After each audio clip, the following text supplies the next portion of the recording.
दोस्तों, यदि आपका भी मन किसी काम में नहीं लगता है, यदि आप किसी काम में ध्यान नहीं लगा पाते हैं, तो ये कहानी आप सबके लिए है।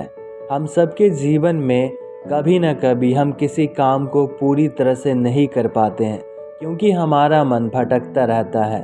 तो आप सबके लिए मैं ये बौद्धिक कहानी लेके आया हूँ, ताकि आप अपने जीवन में हर काम को पूरी शिद्दत से करें और पूरी लगन के साथ करें, ताकि आपको उस काम में सफलता मिले। तो कहानी को पूरे अंत तक देखिएगा। मुझे उम्मीद है कि आपको कहानी पसंद आएगा और आप कहानी से बहुत सारे ग्रेट लेसन सीखोगे। दोस्तों, एक बार की बात है, एक दिन सुधाना नाम का एक युवक था, जो मैत्रेय नाम का एक प्रसिद्ध शिक्षक से मार्गदर्शन के लिए एक मठ में गया। मैत्रेय अपनी बुद्धिमत्ता और लोगों को उनके संघर्षों से उबरने में मदद करने की क्षमता के लिए जाने जाते थे। जब सुधाना मठ में पहुंचा तो उसने मैत्रेय को एक पेड़ के नीचे ध्यान में लीन देखा।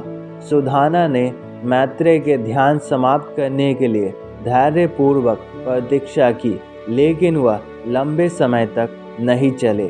अंततः सुधाना मैत्रेय के पास गया और पूछा, मैं आपकी तरह अपने मन को एकाग्र करना कैसे सीख सकता हूँ? मैत्रेय ने उत्तर दिया, अपने मन को एकाग्र करने के लिए आपको सबसे पहले सभी विकर्षणों को छोड़ना होगा।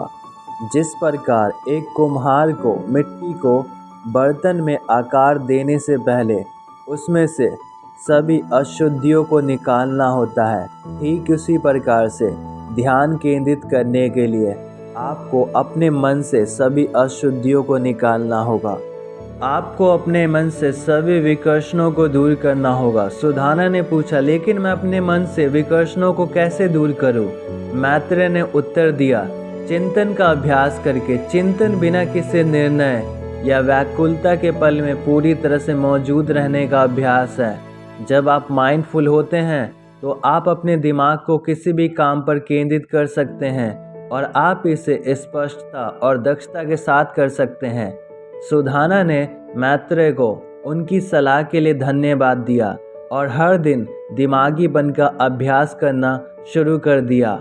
समय के साथ वह अपने काम में अधिक केंद्रित और उत्पादक बन गया और वह बड़ी सफलता हासिल करने में सक्षम हो गया।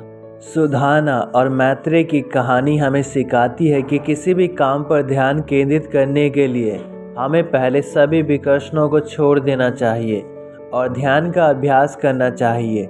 जब हम उस क्षण में पूरी तरह से मौजूद होते हैं और विकर्षणों से मुक्त होते हैं, तो हम अपना पूरा ध्यान कार्य पर लगा सकते हैं और इसे अधिक आसानी और दक्षता के साथ पूरा कर सकते हैं।